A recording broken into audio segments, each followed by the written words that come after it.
Hutang pembelian tandan buah segar kelapa sawit PT MMJ dan PT PAL kepada para pemasok TPS sawit atau supplier hingga kini tak kunjung dibayar. Tak main-main, hutang pihak manajemen perusahaan pabrik kelapa sawit yang berlokasi di Desa Sidomukti, Kecamatan Sungai Gelam, Kabupaten Muaro Jambi itu cukuplah fantastis, yakni mencapai angka puluhan miliar rupiah. Pada awal kerjasama, pembayaran pembelian kelapa buah sawit pihak perusahaan ke supplier terbilang lancar. Namun seiring berjalannya waktu, pembayaran pembelian kelapa sawit itu pun macet. Hingga kini belum ada kejelasan soal siapa yang akan bertanggung jawab terhadap pembayaran hutang pembelian kelapa sawit ini, baik itu dari PT MMJ maupun dari pihak PT PAL. Kuasa hukum pihak supplier, Saidin Sianipar, angkat bicara terkait persoalan yang belakangan ini menjadi sorotan publik tersebut. Mewakili para supplier, Saidin berharap pejabat Bupati Muaro Jambi menjadi penengah terkait konflik yang terjadi antara supplier dengan PT MMJ dan PT PAL. Menurut Saidin, jika persoalan yang tengah terjadi ini tidak segera diselesaikan secara baik, maka dikhawatirkan ke depan dapat menimbulkan konflik sosial. Saidin menambahkan saat ini seluruh supplier PT MMJ dan PT PAL masih menunggu adanya etikat baik dari kedua perusahaan tersebut. Mewakili para supplier, Saidin menginginkan ada pihak yang akan bertanggung jawab untuk membayar tandan buah segar kelapa sawit yang disuplai supplier ke pabrik kelapa sawit PT PAL. PT PAL dan PT MMJ telah melakukan perjanjian pengikatan jual beli atau PPJP pada tanggal 17 Juni 2022 lalu. Produksi pengelolaan pabrik kelapa sawit PT PAL mulai dioperasikan PT MMJ sejak bulan Maret 2022 hingga bulan November 2022 lalu. Hingga kini PT PAL dan PT MMJ masih bersengketa di pengadilan. Hukum dari para korban. Kalau langkah-langkah kita inginkan adalah pemerintah Kabupaten Muaro Jambi melalui tim dunya segera mengambil alih penanganan ini supaya ini tidak menimbulkan konflik sosial. Karena kalau kita merujuk beberapa kejadian ke belakang, bahwa kalau masyarakat di sana tidak bisa mengendalikan diri, kemarin potensial ini menjadi konflik sosial. Karena kenapa demikian? Dari pihak manajemen PT PAL menghadirkan oknum-oknum yang dalam bahasa umum disebut preman dari luar Jambi. Tentu kan tujuan mereka bisa kita tak ketahui. Tujuan mereka apa? Kalau mereka datang dari luar provinsi jauh-jauh mau cari pekerjaan, mereka pakaian rapi, Pak. Pakai baju putih, pakai celana hitam, pakai sepatu, rambut rapi. Lah ini kehadiran mereka itu bukanlah kehadiran orang yang ingin mencari pekerjaan. Mereka dibayar untuk melakukan sebuah tindakan yang terukur dan potensial terjadi kerusuhan dan kekerasan. Nah, oleh karena itu, supaya tidak terjadi lagi seperti itu di kemudian hari, kita berharap Pak Bupati Muaro Jambi segera mendudukkan semua pihak supaya ini ditangani di Timdu. Itu menurut saya langkah yang paling elegan yang bisa diambil oleh pemerintah secara kebijakan.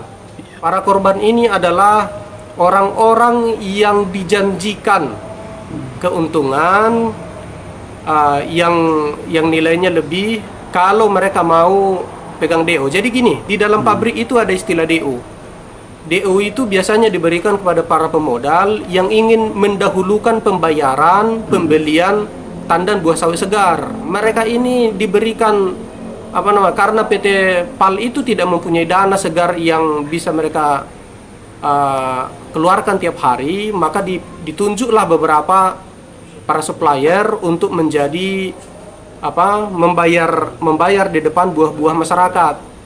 Dijanjikanlah kepada para korban ini akan dibayar per 3 hari atau dalam seminggu 2 kali. Tapi dalam kenyataannya ini tidak semulus yang diperjanjikan. Justru hal inilah yang menjebak masyarakat para korban ini.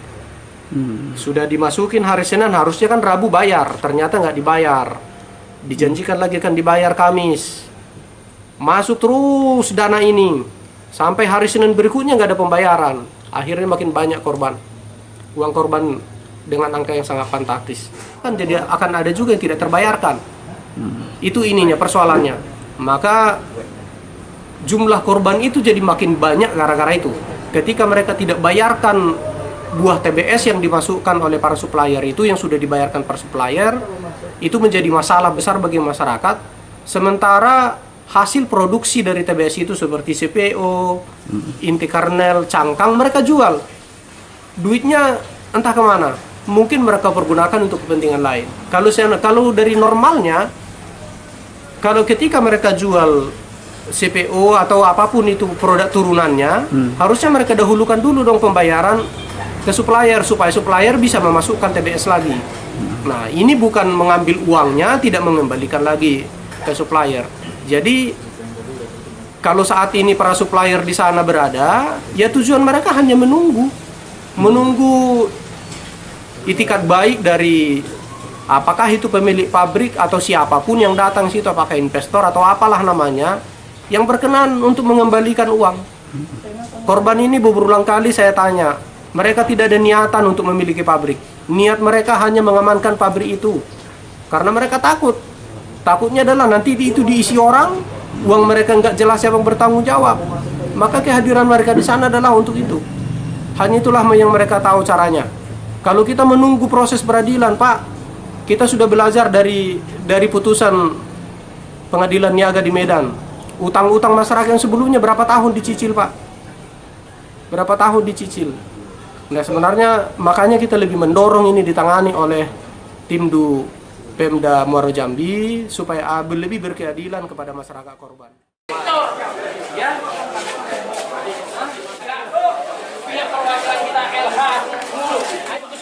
Ini belum selesai loh, Pak. Koleksi gimana ya? Iya, sudah.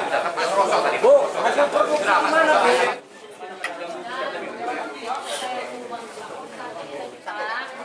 Nanti lah, orangnya belum ada. Kami menjalankan aturan. Ya, kalau itu Tidak ada urusan kami yang lain. Bodoh ini siapa yang bertanggung jawab kalau udah tutup ini? Benar. Bukan perwakilan kita. Saya ini orang bodoh.